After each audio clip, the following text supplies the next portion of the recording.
errores de la medición estadística. ¿Cuáles son esos errores de la medición estadística entonces?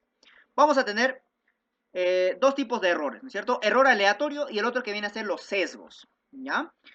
¿Qué viene a ser el error? Te dice acá, al trabajar con datos muestrales en los procesos de investigación epidemiológica, se pueden presentar dos tipos de errores. El error aleatorio, también llamado estándar, el error sistemático, también llamado sesgos, ¿ya? Muy bien, mira, esto de acá, lo que está en el centro, ¿quién va a ser? El parámetro, ¿ya? Ese va a ser el parámetro, acuérdate, ¿ya? Ese de ahí va a ser el parámetro. De las muestras que sacábamos, estadístico, ¿ok? Y el estadístico tenía que acercarse ¿a quién? Al parámetro. El estadístico, estos de acá vienen a ser los estadísticos. El estadístico tiene que llegar lo más cerca del parámetro. ¿Y quién es, por ejemplo, el que está llegando más cerca del parámetro? Este de acá, ¿sí o no? ¿Ya? Ese será el mejor estadístico, ¿no? Muy bien. Entonces, ese viene a ser los estadísticos, ¿ya? ¿Y qué te dice o sea, estos estadísticos cuando llegan a más cerca al parámetro, que son precisos, cuando mientras más llegan a la parte central, son más precisos. ¿Y qué pasa cuando existe mucho error? Por ejemplo, mucho error aleatorio que te había estado mencionando ya. Estos datos van a ser imprecisos, es decir, van a llegar fuera, más lejos, ¿no es cierto? Lejos del parámetro. A eso se le llama imprecisión. Es decir, este error aleatorio, vente a la derecha, ¿a quién afecta? Afecta a la precisión, ¿ok? Afecta a la precisión, muy bien. Como te dice acá, diferencia variabilidad de las mediciones aleatorias del verdadero valor, ¿no es cierto? Es decir, este estadístico se trataba de acercar al parámetro, pero por el error aleatorio que se cometió, está lejos, ¿no es cierto? No está llegando cerca del parámetro. Por eso que está afectando la precisión, o también llamado, esta precisión, también llamado confiabilidad, ¿no? Muy bien. Sí, también confiabilidad. Muy bien. Porque recuerda que mientras menos error tienes, más confiable es, ¿no es cierto? Ya. Y este error aleatorio es debido a ¿qué? Al azar. ¿Por qué es debido al azar? Porque este error aleatorio, ¿por qué se comete? Por los tipos de muestreo que tú estás eligiendo. Estás eligiendo un muestreo aleatorio simple, estás eligiendo un muestreo aleatorio sistemático. Entonces, de todas maneras, ese muestreo te va a dar un error. Y este error, ¿se puede eliminar o no se puede eliminar? Te había dicho, no se puede eliminar, ¿ok? No se puede eliminar. Pero ¿qué sí se puede hacer? No se puede eliminar. ¿Qué sí se puede hacer? Se puede disminuir este error. Cuando tú disminuyes el error, aumentas la precisión, ¿no es cierto? Y cuando tú aumentas esta precisión, cuando disminuyes este error, cuando aumentas la muestra, ¿ok? Cuando aumentas la muestra, disminuyes el error, ¿no es cierto? O sea que este error aleatorio, cuando aumenta el error aleatorio, cuando aumenta, cuando las muestras son pequeñitas. Es decir, ¿cuándo lo vas a disminuir? Cuando aumentas la muestra, ¿no? O cuando la variabilidad, cuando aumenta también la variabilidad del fenómeno. Es decir, cuando tiene una alta variabilidad, ¿cierto? ¿Cuál es la mnemotecnia? Para que te lo aprendas y no te confundas con el error aleatorio y el sesgo. Ale está preciosa, ¿ok? Esa va a ser tu mnemotecnia. Ale está preciosa, es decir, es un error aleatorio, también llamado error estándar, y que afecta a la precisión, ¿ok? Ceci, ¿dónde está? Ceci valió, pues, ¿no? Ceci valió. Ya. Muy bien, entonces ese viene a ser el error aleatorio. El sesgo, en cambio, es un error humano, ¿ya? Es un error humano, un error que tú lo vas a cometer, ¿ok? Por lo tanto, este error humano, como es algo que tú lo estás cometiendo, a este sí tienes que eliminarlo. Bien, tienes que eliminarlo. Es decir, como te dice acá, diferencia sistemática entre las mediciones, por ejemplo. Está mal calibrado tu instrumento que vas a medir, es un error. Y el valor verdadero, ¿no es cierto? Que vamos a ver el parámetro, por ejemplo, debido a los problemas de diseño. Por ejemplo, ¿qué tenemos? Adelanto del diagnóstico, notificación, por ejemplo. El recuerdo, tú le preguntas a un grupo de madres cuánto fue el hogar de su niño, que su niño tiene 20 años, ¿no? Las que se acuerdan te van a decir y las que no se acuerdan no te van a decir o te van a decir un error, un dato erróneo, ¿no es cierto? El de selección también, ojo, ¿ya? Sesgo de selección también, ¿muy bien? ¿Qué te van a afectar? La validez, ¿no? O sea, que a tu problema lo vuelve, o a tu investigación lo vuelve inválido, ¿ya? Por eso tienes que eliminar estos errores, estos sesgos. Ya, eso también tienes que lo leas. Esto había venido una pregunta de examen con imagen. ¿Qué significa, por ejemplo, esto de acá? Esto de acá significa fiable, es fiable, pero no válido. Ya. ¿A qué se refiere que es fiable? Ya te había dicho, confiabilidad. Ya, la confiabilidad también está acá en la precisión. Bien. Como todos están ahí nada más, es decir, los estadísticos están llegando ahí, bueno, diríamos que es fiable, pero no es válido, es decir, es inválido, está demasiado lejos, ¿no es cierto? Acá, por ejemplo, tiene baja fiabilidad, baja validez, acá no es fiable y no es válido, y acá es fiable y es válido. Y esto es lo que se busca, ¿no? Eso es lo que se busca. ¿Bien? Creo que había venido alguna de estas preguntas, así más o menos. Entonces ahora veamos estos tipos de sesgos, pues, ¿no? De lo que habíamos estado hablando acá, de estos sesgos, ¿ya? Que son errores sistemáticos, ¿muy bien? S de sistemático, ¿ya? Acuérdate, S de sesgos de sistemático, ¿muy bien? Entonces tenemos acá dos tipos de sesgos que vamos a tener. El sesgo de selección y el sesgo de información. ¿A qué se refiere con el sesgo de selección? Errores que se cometen al escoger los individuos para formar los grupos de investigación, ¿ya? Son los sesgos de selección. Lo vamos a ver acá. Y el sesgo de información son errores que se cometen en cualquier fase del tratamiento de la información en el recojo, organización, procesamiento de la información. Es decir, este sesgo se produce antes de iniciar el trabajo, ¿ok? Antes del inicio. Y este se produce en el proceso del trabajo de investigación, ¿bien? Entonces tenemos acá los tipos de sesgo de selección. Y tenemos el sesgo de confusión, por ejemplo. Cuando hay un sesgo de confusión, si es que tú quieres evaluar a pacientes que están tomando alcohol y que te producen cáncer de pulmón, ¿no es cierto? Y llegas a esta conclusión, o sea, llegas a la conclusión que los que toman alcohol te producen cáncer pulmonar, ¿no es cierto? Pero por ahí había una variable confusora que era el tabaco. Qué raro, ¿no? Que el alcohol te produzca cáncer pulmonar. Entonces, ahí estaba la variable confusora. ¿Y cuál era la variable confusora? La variable confusora era el tabaco. ¿Qué quiere decir? Que todas aquellas personas que tomaban alcohol también fumaban, ¿no? Y te daba cáncer de pulmón, ¿no es cierto? Pero ¿a qué conclusión llegaste tú? Que el alcohol te produce cáncer de pulmón. Para evitar ese sesgo, lo que tú haces, igual lo vamos a ver en este cuadro de acá, para evitar este sesgo lo que tú haces es el apareamiento. Es decir, ya no vas a relacionar alcohol con cáncer de pulmón, sino tabaco con cáncer de pulmón, ¿ok?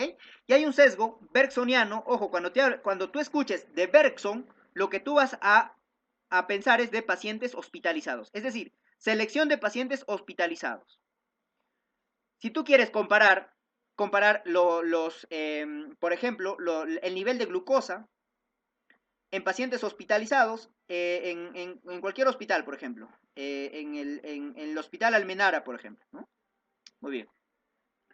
Pero tú estás escogiendo a un hospital, o sea, este de acá tú no lo puedes extrapolar ¿con quién? Con la población.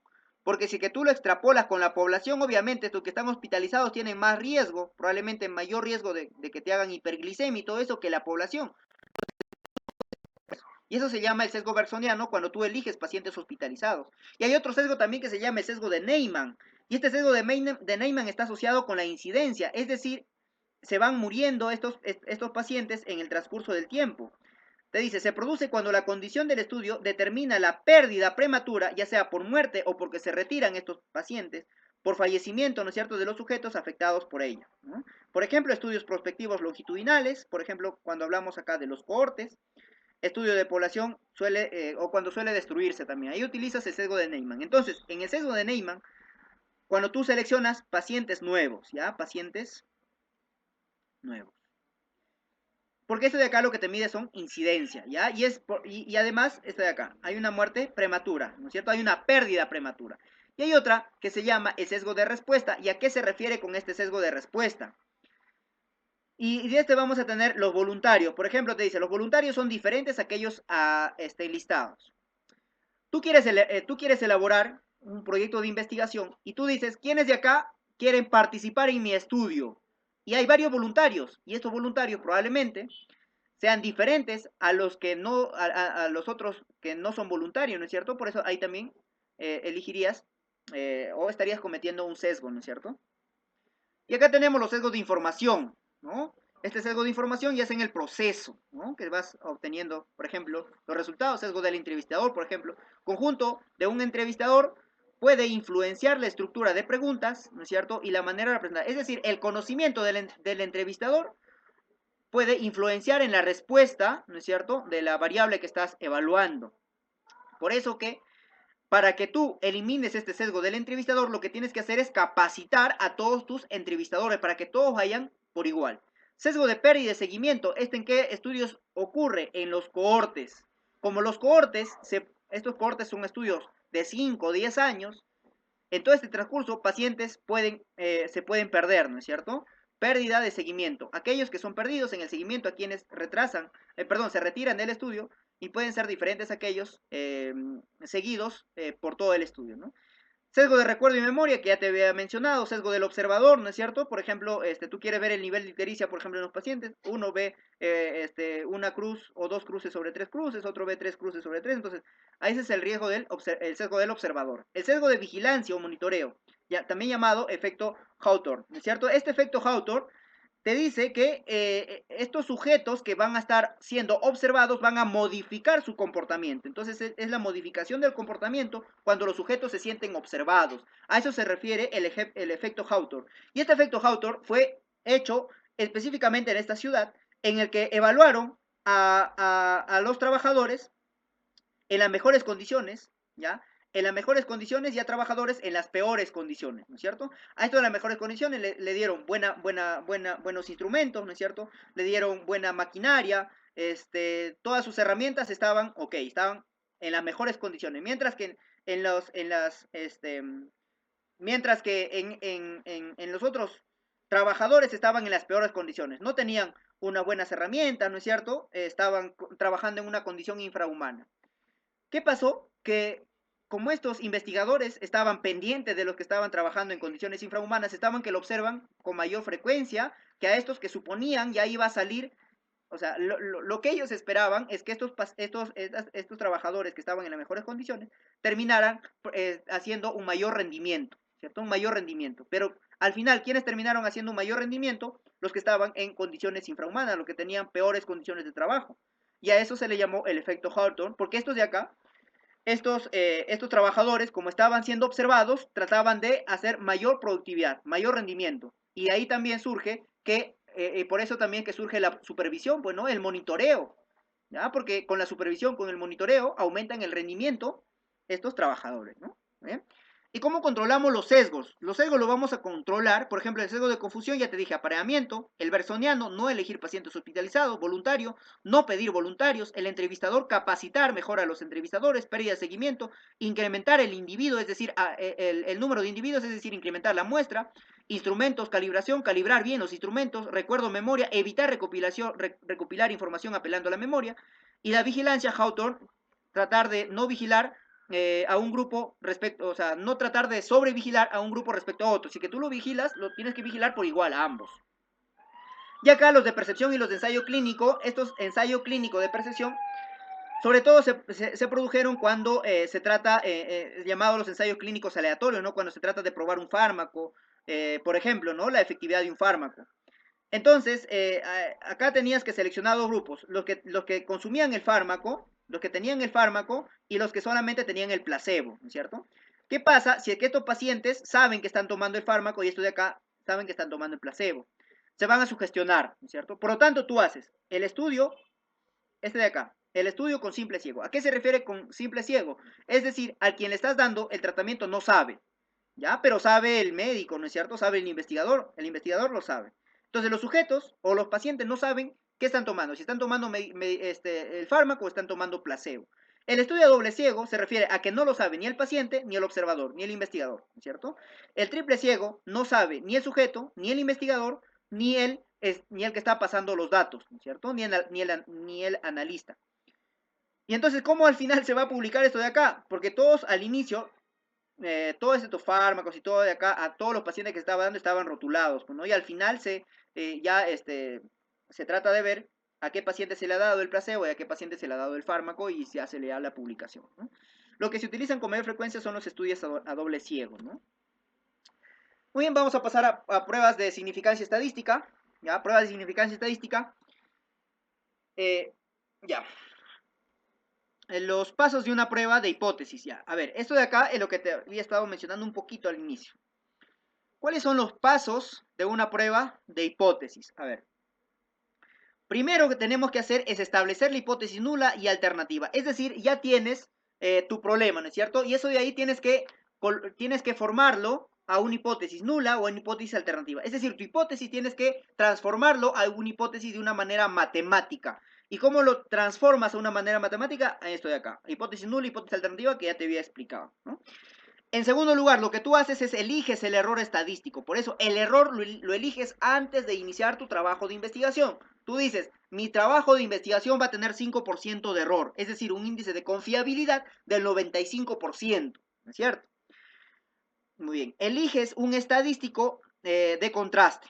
Ojo, en la parte 2, el error va a ser a libre albedrío, es decir, va a depender de ti cuánto error va a tener tu trabajo de investigación. Mientras que el tipo, en el paso 3, ya no va a depender de ti, va a depender de la variable. ¿Qué tipo de variable es? Y a esto se refiere el tema, ¿no? La prueba de significancia estadística. ¿Qué tipo de variable es? ¿Es una variable cuantitativa? Entonces, si es una variable cuantitativa, ¿qué escojo? Escojo t-student, escojo ANOVA, escojo correlación, correlación de Pearson. ¿Qué escojo? Si es que es una variable cualitativa, ¿qué escojo? Chi cuadrado, escojo correlación de Spearman, ¿qué escojo? ¿No es cierto? A eso se refiere. Entonces, acá va a depender de la variable. En el paso 4, procesamiento de datos del experimento para calcular el estadístico, ¿no es cierto?, de la muestra. Es decir, acá ya procesas los datos. Para tener que, acá tienes el valor de P. ¿Te das cuenta que eso es al final? Y por lo tanto, lo que vas a hacer al final es comparar el valor de P con el valor alfa. Comparas ese valor de P con el valor alfa. Y si es que este valor de P te sale mayor que alfa, ¿qué haces con tu hipótesis nula? Dices, no lo aceptas, la hipótesis nula, perdón, lo que haces, acá, obviamente vas a trabajar con tu hipótesis nula, no lo rechaza la hipótesis nula, y, a ver, cuando tienes un valor de P, recuerda que te va a salir mayor de 0,05, ¿no es cierto? Espérate. Ya. Mayor de 0,05. ¿Y qué pasa cuando te sale mayor de 0,05? No rechazas tu hipótesis nula. No rechazas tu hipótesis nula, ¿verdad? Más bien lo aceptas tu hipótesis nula. ¿Y quién rechazas? Rechazas la hipótesis alternativa o no lo aceptas la hipótesis alternativa, como está ahí, ¿no? Juego de palabras nada más. ¿Y qué pasa si es que tu P es menor de alfa? Acá cuando tu P es menor de alfa, y esto es a lo que quieren llegar todos los investigadores, a que su P sea menor de alfa. ¿Para qué? Para que acepten, ¿quién? Su hipótesis alterna. ¿Y para que rechacen quién? Su hipótesis nula. ¿Ok? Muy bien. Entonces, P menor de alfa, rechazas tu hipótesis nula, por lo tanto, aceptarás tu hipótesis alternativa. P mayor que alfa, no rechazas tu hipótesis nula, por lo tanto, quien tendrás que rechazar será tu hipótesis alterna. Más bien, aceptas tu hipótesis nula cuando te sale mayor a 0,05 mayor a alfa, ¿no? Muy bien, eso también ya habíamos mencionado, ¿no? Ahora, ya, mira, acá tienes tu hipótesis nula y acá tienes tu hipótesis alternativa, ¿ya? Acá tienes la significancia estadística. Si es que te sale acá, ya son por medio de fórmulas, si que te sale acá el alfa, no rechaza la hipótesis, perdón, acá rechaza la hipótesis la hipótesis nula, y acá no rechaza la hipótesis nula. Es decir, esto de acá es no significativo y este de acá es significativo. Lo que todos buscan es que sea significativo. Y acá está, pues, ¿no? Ahí está el resumen. P menor de 0,6, rechaza tu hipótesis nula. Mayor, no rechaza. Ahora acá vamos a ver el tipo de variable, porque para eso vamos a utilizar los de significancia estadística. ¿Qué vamos a utilizar? Así que tenemos una variable cuantitativa y una variable cualitativa. Ya había dicho que si es que tenemos una variable cuantitativa, probablemente utilicemos el t de student, de significancia estadística, pues, ¿no? El t de student. Si es que tenemos una variable cualitativa, el chi cuadrado, ¿no es cierto? Chi cuadrado. Acá tenemos el 80% de respondido nuestra pregunta. Entonces, lo primero que tenemos que hacer es identificar a qué tipo de variable me están haciendo, me están hablando. ¿De qué tipo de variable? Que me están hablando de una variable cualitativa o de una variable cuant. Ahora, si es que me hablan de una variable cuantitativa, lo que utilizo son test paramétricos, ¿no es cierto? Lo que utilizo son test paramétricos. Y si que me hablan de una variable cualitativa, lo que yo utilizo son test no paramétricos, ¿cierto? Y este test paramétrico hablamos cuando la distribución, ¿qué es? Cuando la distribución es lo mismo decir que la distribución, cuando la distribución es normal, ¿ya? Y acá será lo contrario, ¿no? ¿Ya? Y acá tenemos excepciones. Si es que nosotros en nuestra pregunta encontramos variable cuantitativa, pero tenemos estas excepciones, tenemos que utilizar los test no paramétricos, es decir, chi cuadrado, el de McWin, ¿no es cierto? El de McNemar, o cualquiera de esos de ahí. Entonces, si que tenemos cuantitativa, pero tenemos que la distribución no es normal, por lo tanto utilizaremos un paramétrico. Si es que la distribución es muy pequeña, menos de 30, ya, menos de 30, utilizaremos un no paramétrico. Si es que me dicen, si es que me plantean el típico problema de una variable cuantitativa, pero al final lo que me dicen es que escoja una prueba no paramétrica, por lo tanto tendré que escoger una prueba no paramétrica, ¿no? Y acá tenemos las pruebas no paramétricas. ¿Cuáles son los requisitos? Que la variable sean quali, escala nominal o ordinal. Ya te dije que sea menor de 30 el tamaño de la muestra. No asumen nada respecto a la distribución de las variables. Selección de los participantes independientes o dependientes. Y acá tenemos el chi cuadrado, el de Wilcoxon, el de U de McWin, ¿no es cierto? El de Kruskal-Waltz, el de McNemar, por ejemplo, el coeficiente de correlación de Spearman, el test de Friedman, ¿ya? Ok. Y para esto, ¿ya? Puedes emplear este gráfico de acá, que también lo tienes ahí en tu separata, ¿ya? Pero, mira, a ver, te voy a explicar. Acá tenemos la paramétrica y la no paramétrica. Recuerda que las paramétricas cuando son normales, ¿no? Normal. Y la no paramétrica cuando es anormal, ¿no? Muy bien. Te pueden preguntar, qué tipo, cuáles son las pruebas cuáles son las pruebas paramétricas. Tienes que aprender cuáles son las pruebas paramétricas, porque las pruebas no paramétricas son bastantes. Las pruebas paramétricas solo son tres: Pearson, Student y ANOVA. ¿Ok? Muy bien. Pearson, Student y ANOVA son las pruebas paramétricas que vas a utilizar. ¿Bien? De lo que te quiero mencionar acá en esta diapositiva son de las variables cuantitativas, que si es que se tratan de dos variables cuantitativas, ¿no es cierto? Hablarás de correlación de Pearson. Ojo, tú vas a marcar correlación de Pearson cuando te hablen de relación o de correlación. Es decir, en tu pregunta, tú detectes la palabra correlación, relación o asociación. Es la única forma cuando tú vas a marcar correlación de Pearson. No hay otra forma, ¿ya? Muy bien. Y al mismo tiempo también si que te hablan, por ejemplo acá, pues, ¿no? Correlación de Spearman, ¿ya? Si que te hablan de asociación también, asociación de relación, pero que sea no paramétrica o que sea una variable quali, ahí utilizarás correlación de Spearman, ¿bien? Listo. Ya. Luego regresamos a ese de regresión simple. Ya, mira. Este gráfico de acá, si quiero que lo aprendas, ¿ya?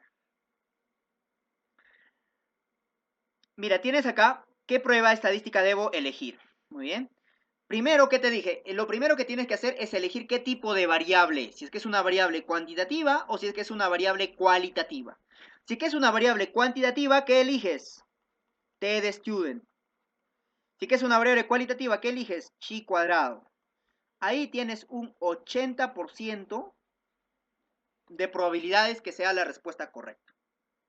Y el 20, vamos por el 20. Mira, es cuantitativa, obviamente vas a utilizar pruebas paramétricas, cualitativa, pruebas no paramétricas. Si es que es cualitativa, tú tienes que ver qué establece la variable. ¿Me establece relación o me establece comparación? Si es que te establece relación, ¿qué vas a marcar? Correlación de Pearson. Entonces, cuando tú en tu pregunta detectes la palabra relación, asociación y te hablen de una variable cuantitativa, lo que tú vas a marcar es correlación de Pearson. Pero si es que ya te hablan de comparación, ¿no es cierto? Tienes que ver cuántos grupos son. Si es que son dos grupos o si es que son mayor de dos grupos. Si es que son mayor de dos grupos, tú marcas ANOVA o también llamada análisis de varianza, ¿no es cierto? Análisis de varianza. Muy bien. si es que tienes dos, tienes que ver si es que es dependiente o si es que es independiente, ¿ya? Al final, después de esto tenemos ahí unos ejercicios, ¿ya? Aquí en el mismo slide, para aplicar cada uno de estos. ¿Cuándo decimos que este estudio en la pareada? Cuando me dicen, cuando obviamente en mi pregunta yo detecte dependiente o yo detecte que me están diciendo que es una prueba apareada. O cuando me estén diciendo que están evaluando la misma variable. Por ejemplo, yo estoy evaluando, por ejemplo, no sé, frecuencia cardíaca, ¿ya? Frecuencia cardíaca. Y de esta frecuencia cardíaca te voy a hablar, por ejemplo, al inicio de la clase y al final de la clase. ¿Cuántas veces te estoy evaluando? 2 veces, ¿no es cierto? Son 2 variables. Pero estas variables son dependientes, ¿ok? Y estoy hablando de una misma, bueno, de 2 valores, ¿no es cierto? Estoy hablando de una misma variable, ¿no? Y 2 valores, ¿perfecto? Entonces, ahí, por ejemplo, tengo una variable, o marcaré, por ejemplo, t de student apareada, ¿bien? Y esa es la mayor cantidad de preguntas, t de student, ¿cuándo? Cuando son independientes. Y esta es la mayor cantidad de preguntas que vas a encontrar, ¿bien? Si es que tienes una variable y detectas que es cualitativa, tienes que preguntarte de la misma manera, ¿establece relación o establece comparación? Si que establece relación y te hablan también de asociación, ¿no es cierto? Se trata de una variable ordinal, tienes que marcar de una correlación de Spearman. Muy bien, correlación. Luego vamos a ver cómo se relacionan los cuantitativos con los cualitativos, ¿ya? Pero si que tiene comparación, vamos a ver si se trata de una variable ordinal o si que se trata de una variable nominal. Vamos por el de la variable nominal. Si es que se trata de una variable nominal, ¿no es cierto? Tenemos que ver cuántos grupos son. Si es que se trata de 2 grupos nada más, tenemos que ver si es que es dependiente o si es que es independiente. Si es que se trata de 2 grupos y es independiente, perfecto, chi cuadrado.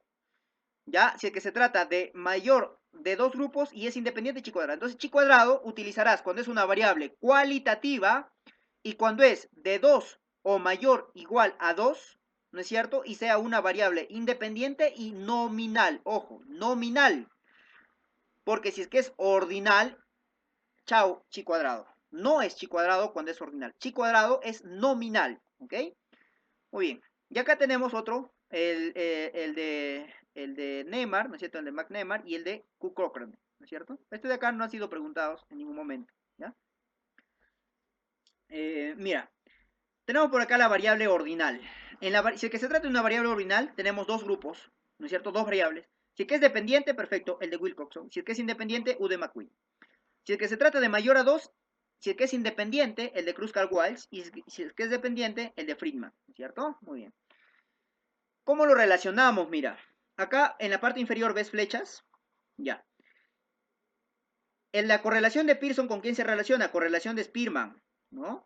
Porque si es que te tratan de asociación, relación, y se trata de una variable quali, será Spearman. Si se trata de una quanti, será Pearson. O sea, se relacionan. T-Student apareada se relaciona con el de Wilcoxon. ¿Ok? Son 2 variables y son dependientes. 2 variables y dependientes. ¿Cuál es la relación que nos importa? La T de Student. La T de Student, ¿con quién se relaciona? Se relaciona con la U de McQueen. Ya, la T de Student se relaciona con la U de McQueen. ¿Cuál es la mnemotecnia? Estudiante, universitario, independiente. Ese viene a ser la mnemotecnia. Estudiante, universitario, independiente. ¿Por qué? Estudiante, T de Student. Universitario, U de McQueen. Independiente, porque estamos hablando de variables independientes. ¿Ok? Muy bien. El de mayor de 2, independiente, entonces el de Kruskal-Waltz y el de Friedman, como mayor a 2, ¿a quién se va a relacionar? Al ANOVA, ¿ya? Y acá tenemos algunos ejercicios. Por ejemplo, tenemos ejercicio número 1. ¿Con qué test se pueden comparar 2 proporciones? Cuando nosotros hablamos de proporciones, estamos hablando de variables cualitativas, ¿ya? Las variables cualitativas se pueden expresar en 3 maneras su forma matemática. Uno de ellos viene a ser las proporciones. Muy bien. Otro de ellos viene a ser el porcentaje y otro de ellos viene a ser la moda. Cualquiera de estas 3 que me digan se trata de variable cualitativa. Y en variable cualitativa, lo que yo utilizo y que sean 2 proporciones y no me digan nada más, chi cuadrado, ¿cierto? Chi cuadrado, ¿ok? Me dice, ¿cuál de las siguientes pruebas estadísticas puede utilizarse para comparar las medidas observadas en dos muestras independientes. ¿Okay? Me dice, ¿cuál de las siguientes pruebas estadísticas puede utilizarse para comparar medias? La media, ¿qué es? Quanti-quali, es quanti. ¿Ok? Cuantitativa. Observadas en dos muestras independientes y que se trata de dos muestras y es quanti, ¿no es cierto? ¿De quién estamos hablando? De la t de student. ¿Ok? ¿Cuál es la prueba de significación estadística que permite analizar los estudios de investigación con datos categorizables que comparen dos o más grupos independientes medidos en escalas nominales? Te dice que es una escala nominal y recuerda que la escala nominal, ¿qué tipo de...? Primero, ya te dije, para cada uno de estos problemas, lo primero que tienes que detectar, ¿qué tipo de variables? Es lo primero que tienes que detectar. Es una variable cual. Muy bien, es una variable cualitativa. ¿Pero qué te dice? ¿Pero qué es? ¿Es nominal o es ordinal? Ahí viene el problema, ¿no es cierto? Porque habíamos dicho que en los ordinales, chao, chi cuadrado, ¿no? Entonces, si es que es nominal, dice que comparen dos o más grupos independientes, ¿no es cierto? Entonces, chi cuadrado, este viene a ser chi cuadrado. Chi cuadrado, habíamos dicho, ¿cuándo es chi cuadrado? Cuando es quali, ¿no es cierto? Cuando es nominal, mayor o igual a dos grupos y que sea independiente. ¿Ok? Ahí es chi cuadrado, ¿perfecto? El test no, te dicen no paramétrico, ya, o sea, ya te quitas todos los otros paramétricos, o sea, te quitas el de Pearson, te quitas el de T-Student y el de ANOVA, ¿cierto? Que permite, te dice, estudiar la relación entre dos variables cuantitativas, ¿cierto? Si te dice entre dos variables y te hablan de relación, ¿no es cierto? Entre dos variables cuantitativas. Entonces, cuando tenías de relación solo tenías dos opciones, o es Pearson o es Spearman. Si es que es Pearson, tiene que decirte que la variable es quanti. Si es que es Spearman, tiene que decirte que la variable es quali. ¿Qué te están diciendo acá? Ah, ya, es quali. Pues no paramétrico, es quali. Entonces es el de Spearman. Muy bien, ahí tienes todos los resultados, ¿no es cierto? Chi cuadrado, de estudio independiente, chi cuadrado y el de Spearman. Perfecto. Ahora acá, a ver. En un ensayo clínico se comparan tres tratamientos. Son tres tratamientos, ¿ok? La variable es continua. Muy bien, tienes tres tratamientos y la variable es continua. Aceptando que la variable tiene una distribución normal, por lo tanto, si es una distribución normal y es continua, tienes que utilizar los test paramétricos. El test correcto para comprobar es, ya, primero, ¿qué te dije? Lo primero que tienes que ver qué tipo de variable es. Una variable quanti. Muy bien, en una variable cuantitativa, luego tienes que ver, ¿te hablan de relación o no te hablan de relación? No te hablan de relación, por lo tanto, no es Pearson. Entonces te hablan de comparación. De comparación, ¿cuántos grupos son? ¿Son dos o son mayor de dos grupos? Si es que es mayor de dos grupos, solamente tienes una sola. Y ese es ANOVA, o análisis de varianza, que es la respuesta acá. Si es que tienes dos, puede ser T de student independiente o T de student dependiente. Ya, eso de ahí lo vamos a ver un día. Se desea comparar la colesterolemia ¿de qué? De tres muestras. Colesterolemia, ¿qué viene a ser? ¿Cuál y cuanti? Ah, ya, es una variable cuantitativa. ¿Ya? De sujetos, cada una de ellas representativa. O sea, ni siquiera tendrías que pensarlo. Cuanti, mayor de dos variables, ¿qué viene a ser? Mayor de dos variables, ANOVA. ¿Ya? Se detectó la colesterolemia que viene a ser cuanti, de un grupo de 30 pacientes antes de iniciar un tratamiento y 6 meses después. O sea, te dice antes, es el mismo, ¿no es cierto? Antes de iniciar el tratamiento y 6 meses después. Esto de acá mira, ¿qué tipo de variables primero? Quanti, ¿ya? Cuantitativa, muy bien. ¿Establece relación o no establece relación? No, sino establece comparación. ¿Y qué tienes que comparar? ¿Dos variables o tres o más de dos variables? ¿Dos variables o mayores? Dos variables. Y de acá tienes que seguir el algoritmo. ¿Qué viene a ser? Es un apareado o también decimos dependiente o es independiente. Este de acá es una variable dependiente, ¿no es cierto? Porque estamos en el mismo, recuerda, ¿no es cierto? Dos variables, ¿ok? Son variables dependientes o apareadas. La asociación de dos variables cualitativas apareadas se verifica con, te dice, mira, ya. Primero, ¿qué tipo de variables? Quali, perfecto, es quali. Ahora, en la quali seguimos el algoritmo, ¿ok? Ojo, de acá tienes que irte aprendiendo todo esto de acá, todo este algoritmo, en este caso. En la cualitativa tienes que ver si es que hay relación o no hay relación, ¿cierto? Si que hay relación, será que Spearman. Si es que hay comparación, bueno, tienes, ¿no es cierto? Nominal y tienes ordinal, ¿no es cierto? Ordinal. ¿De qué te están hablando de acá? Te dice, la asociación entre dos variables cualitativas apareadas se verifica en. Si es que no te dice nada de ordinal, tú toma que esta es una nominal, ¿ok? Que es una nominal, perfecto. De la nominal te vas y dices, ¿esta nominal qué son? Las nominales, recuerda, son dos variables o son mayor de dos. Si son dos variables, nada más, y son dependiente, ¿no es cierto? O es independiente, ¿recuerda?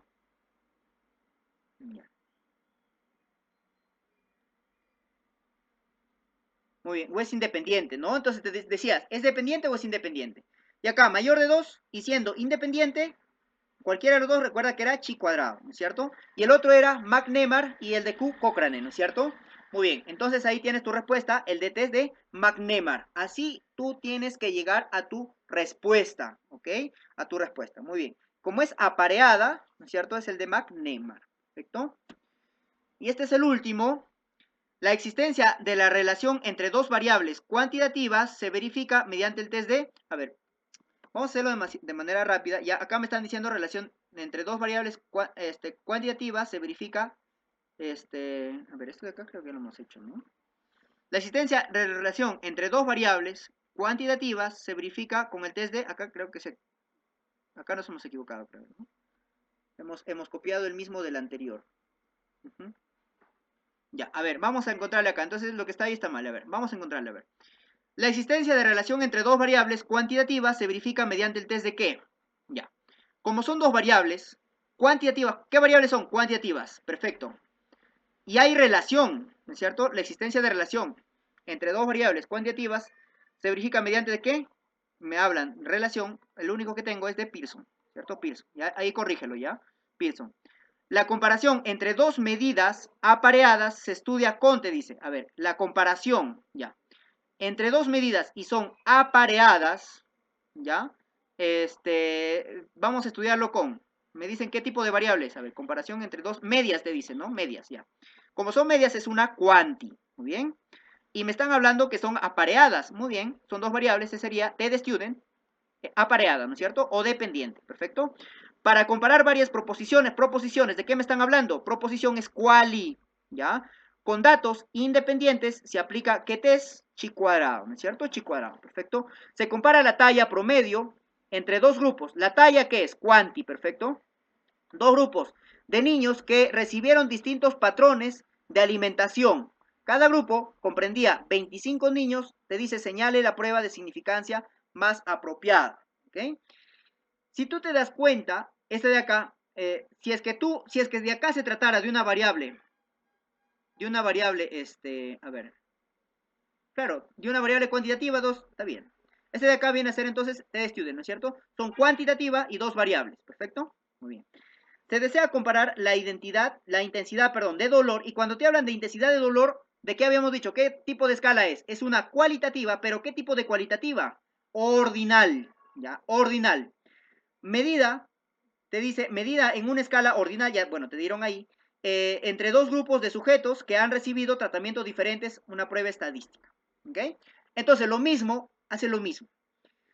Mira, estabas en la variable ordinal, ¿no es cierto? Ordinal, perfecto, ordinal.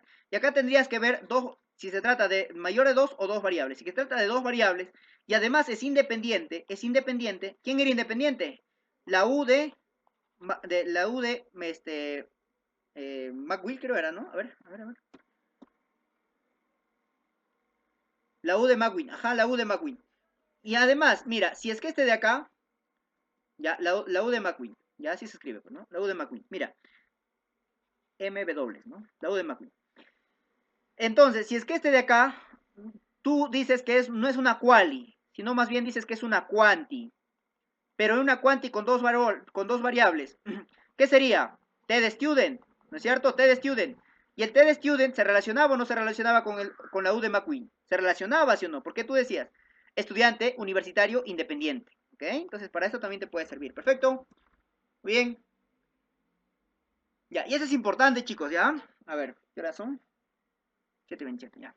Miren, tenemos que ver la pregunta si es que nos hablan de una variable descriptiva o de una analítica. O sea, ¿qué tipo de estadística es? ¿Es descriptiva o es analítica? ¿Y qué voy a encontrar de terminología para hablar de una variable descriptiva? Voy a encontrar, por ejemplo, muestra, media, desviación estándar, rango intercuartil, por ejemplo. Y de una terminología en analítica, ¿qué te había dicho? La epidemiología analítica se encarga de, su función es que era probar hipótesis y hallar inferencias, ¿no es cierto? Inferencias acerca del parámetro, ¿no es cierto? Entonces, esto de acá, muestra representativa, me hace alusión a una estadística analítica, estimación, error estándar, intervalo de confianza, me hace alusión a una estadística analítica, ¿cierto? Entonces, como te dice acá, la descriptiva son términos absolutos, mientras que esta es redactada en terminología probabilística, ¿ya? La terminología analítica, ¿bien?